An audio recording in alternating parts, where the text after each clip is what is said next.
Buenas, ¿qué tal? Hace mucho que quería hacer esto, un curso introductorio de filosofía, teoría política, cosas que van surgiendo a través de la historia, a través de distintos autores, que no esté tan estructurado como son en general. Esto es desde un politólogo para todo el mundo. En primer lugar, tenemos que ver desde dónde parte nuestra tradición cultural, por lo menos a lo que decimos Occidente, o más o menos la tradición filosófica y de teoría política que utilizamos en la mayor parte y que estudiamos, por lo menos en la facultad, desde la ciencia política. Hay dos grandes referentes así históricos que son Maquiavelo, que es el Renacimiento italiano, y la parte que sería griega de Platón y Aristóteles, que es ya de Atenas del siglo V a.C., 4 a.C., más o menos. Esos son los dos grandes orígenes que se le da a la teoría política, al pensamiento, desde un punto más canónico, más de lo que se enseña en las universidades, lo que a lo largo del tiempo se ha momificado, se ha estratificado para que todo el mundo tenga más o menos la misma camino, la misma serie de autores leyendo más o menos las mismas cosas y que creamos que descendemos exclusivamente de ese núcleo de textos. Más allá de otros textos que seguramente existen, hay una gran tradición oral y de prácticas que por ahí no se registran tan bien, pero acá, como me gusta leer y quiero hablar de cosas que por ahí a vos también te interesan, vamos a hablar de distintos textos y autores que por ahí no recorren exactamente ese recorrido. El primer libro en la materia de Teoría Política 1 de la Facultad de Ciencia Política de la UBA es La República de Platón. Este es de la editorial de Udeva de la UBA. Como verán, es un libro gigante. Está muy bueno, es necesario. Hay partes que son básicas de lo que habrás aprendido de Platón en la secundaria, o si no estudiaste y por ahí viste un video o viste algo de Platón, seguramente gran parte está en este libro.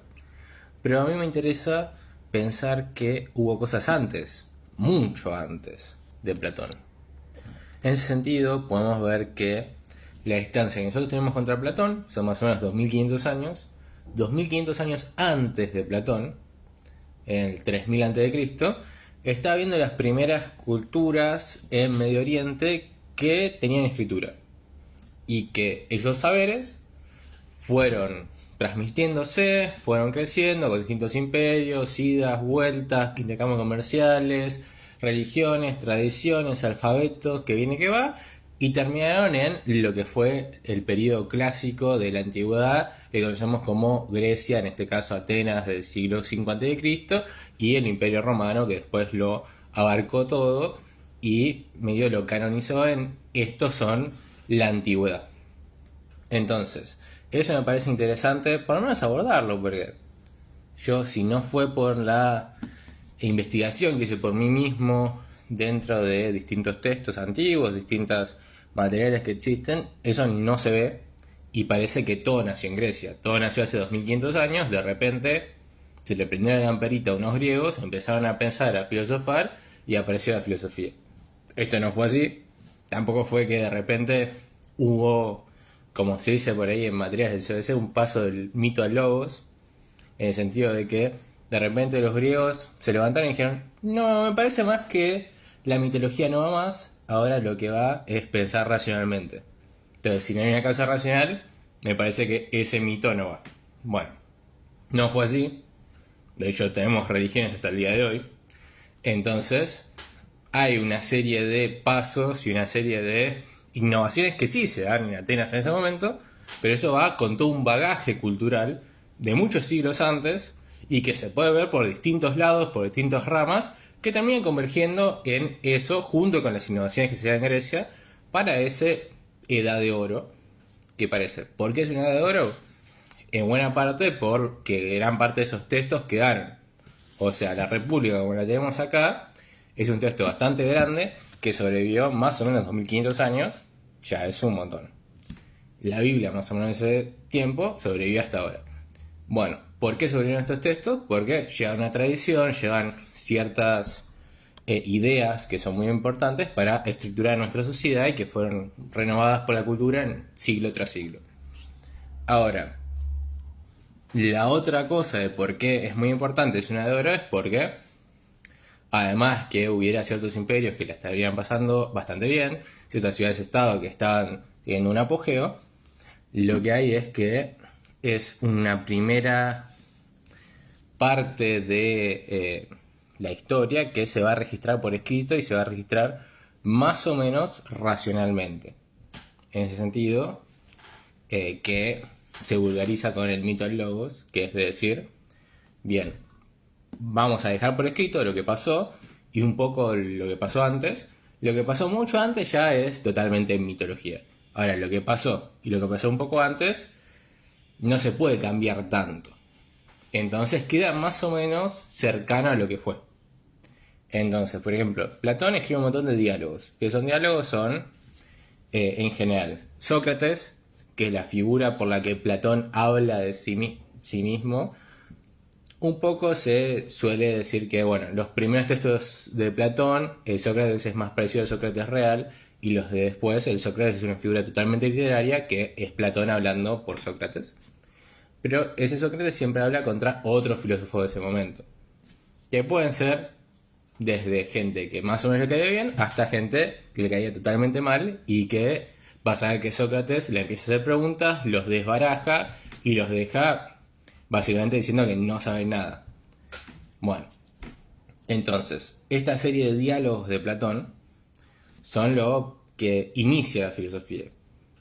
Inicia la filosofía tal como la tenemos ahora. Ahora, esa tradición formal que llamamos filosofía va de un montón de conocimientos y un montón de lo que podríamos llamar filosofías con ese.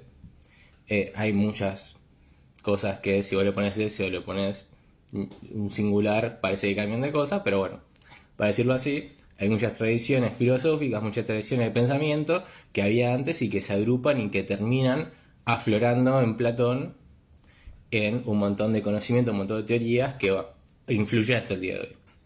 Bien, estas tradiciones principalmente se basan en los dos grandes núcleos de cultura y políticos que había en la Edad de Bronce, que es la anterior a la Edad de Hierro, donde vemos a la Grecia clásica y a Roma. Estos dos grandes núcleos son Egipto y la Mesopotamia. Egipto, ya en donde está, básicamente es conocido por todos por las grandes pirámides, por la Esfinge. Bueno, ese imperio egipcio funcionó durante 3000 años más o menos. Desde las pirámides hasta Cleopatra hay la misma cantidad de años, más o menos, que entre Cleopatra y nosotros. Entonces, tengamos en cuenta que Egipto fue una civilización muy larga, que tuvo muchos periodos, no es todo lo mismo, y las pirámides no es que se construyeron en todos los periodos egipcios durante esos 3000 años, sino que fueron distintos momentos, con distintas tradiciones, distintas culturas, distintos tipos de la religión, que después influyeron bastante a los dos núcleos principales de esa antigüedad que vemos en el núcleo greco-latino, o sea, griego-romano, y el núcleo judío-cristiano, que es básicamente la Biblia y las tradiciones que tienen que ver más con la zona de Israel. Entonces, para los dos lados, los egipcios influenciaron mucho. ¿Qué pasa? Como estaba en jeroglífico, como después durante mucho tiempo Egipto no fue una nación independiente y además no fue una nación independiente que compartiera cultura con lo que es Occidente, mucho de eso se perdió, se olvidó, se ocultó. Hoy, con los documentos de arqueología que tenemos, con todo el conocimiento que tenemos sobre los antiguos egipcios y sabiendo de los jeroglíficos, tenemos un montón de cosas que vemos que, wow, hay cosas que dicen algunos de los filósofos de la Grecia antigua y algunas cosas de la Biblia que son muy parecidas a los que decían los egipcios 1000 años, 2000 años antes. Bien, pasando a la parte de Mesopotamia. ¿Qué pasó en Mesopotamia? Mesopotamia es la parte que hoy diríamos de Irak, Siria, esa zona de Medio Oriente, donde hoy siempre hay quilombo, siempre hay guerras, pero hace mucho tiempo había menos guerras, pero lo que teníamos es que está entre dos ríos que son muy fértiles y que hicieron a la cultura primero sumeria y después la Acadia, que la Acadia se divide en la Siria y Babilonia. Estados durante esos 3000 años, que van más o menos del 3000 a.C. hasta el siglo I, que es lo previo a eso, Grecia antigua, a Roma, tenemos que fueron los grandes dominadores de toda esa zona y crearon bastantes teorías, mitos, ideas que fueron cruciales para después, tanto esa cultura judio-cristiana que se basa en la Biblia, como la cultura más greco-latina que se basa en los filósofos. Bien, en este primer video me interesa poder introducir un poco y llevarnos a qué fue de esa Mesopotamia.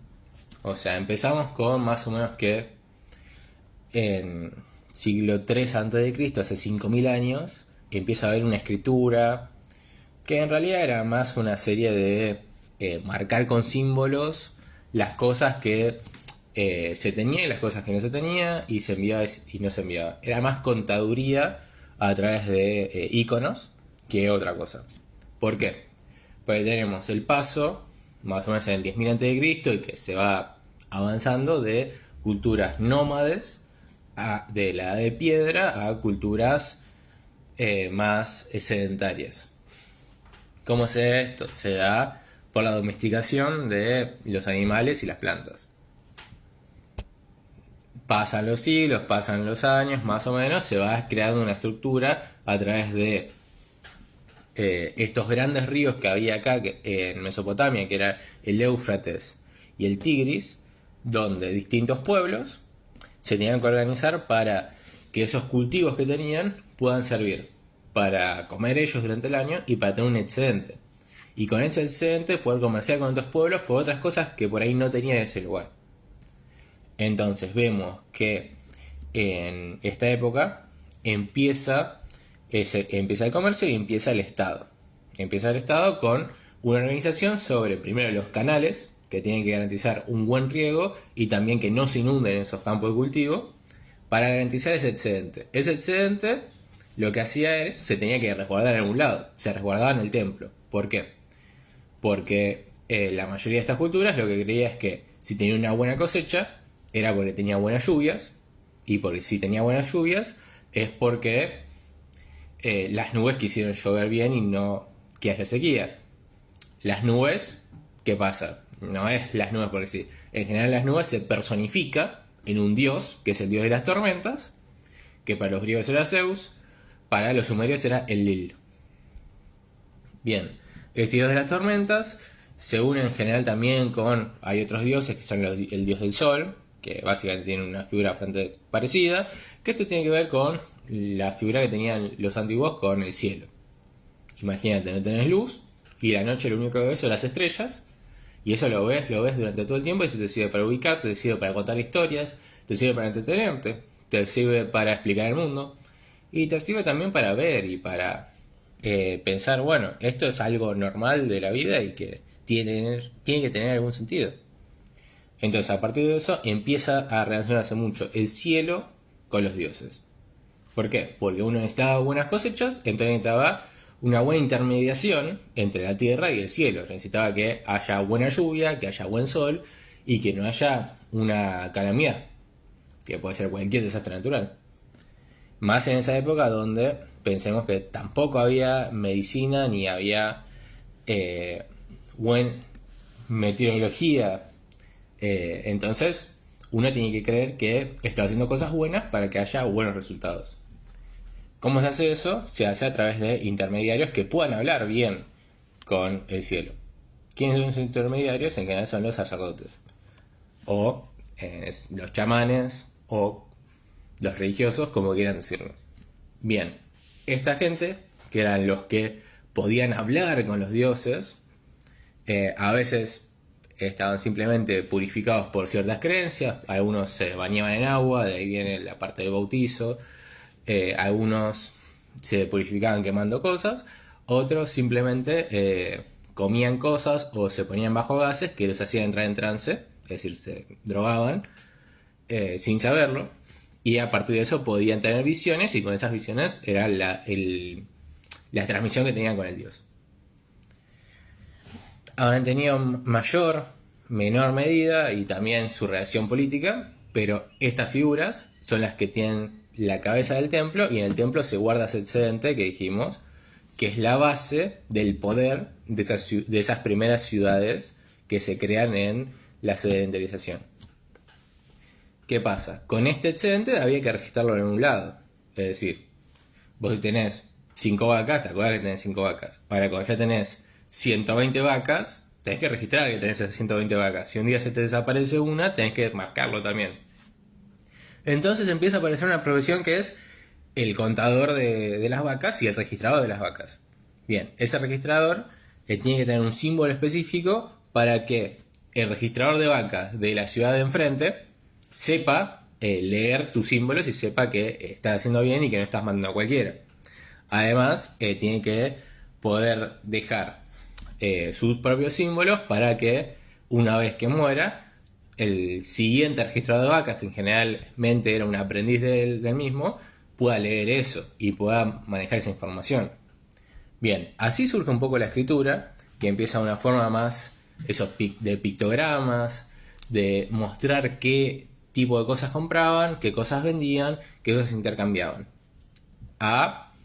Se va medio abstrayendo, es decir, se van pasando de esos iconos que básicamente eran un dibujito de una vaca, a unos palitos que más o menos hacían una vaca, a lo que vemos como una M o una A, por ejemplo, que son letras que son totalmente abstractas, que no tienen nada que ver con la realidad, pero que se basan, si vemos de los alfabetos, por ejemplo, el alfabeto latino, que es el que usamos, viene el alfabeto griego. El alfabeto griego viene del alfabeto fenicio. El alfabeto fenicio viene de una versión del alfabeto egipcio, demótico, que es uno de los últimos que se usaba, y ese a su vez viene de ciertos jeroglíficos que se usaban, que ahí sí se ve más o menos figuras, son abstractas, pero son figuras que más o menos uno identifica con ciertas palabras, y de esas palabras viene el nombre de la letra de la que decimos hoy. Entonces, fue un proceso largo, pero que esa escritura en Mesopotamia se terminó siendo la escritura cuneiforme. ¿Qué es la escritura cuneiforme? Es una escritura que se hacía con cuñas de palitos como los de bambú, eran de caña, pero para que me entiendan, sobre tablillas de arcilla. Esas tablillas, vos agarras la arcilla, una vez que le haces todas las marquitas que querés hacer con esa cuña, la cocinás y queda dura, como una piedra, como cocinar arcilla. Bien, esa era la forma que tuvo esa civilización de comunicarse y de avanzar más allá de lo que era simplemente un registro oral. Eso permitió que a lo largo del tiempo pase de un registro que sea solo contabilidad a registrar cosas que le pasaban en la vida de esos escribas, y que esos escribas puedan ir divulgando cómo se escribía, qué historias había, y que en algún momento se registraran por escrito no solo esas transacciones, sino también historias que estaban viviendo esas ciudades, tratados políticos que se tenían en esas ciudades, y también grandes historias mitológicas que tenían esas ciudades que explicaban ciertas cosas. Y dentro de esos vemos tratados que tienen bastante que ver con la filosofía, o lo que uno entiende como el pensamiento de por qué pasan las cosas, y explicaciones de la política y de la realidad humana, de la condición humana.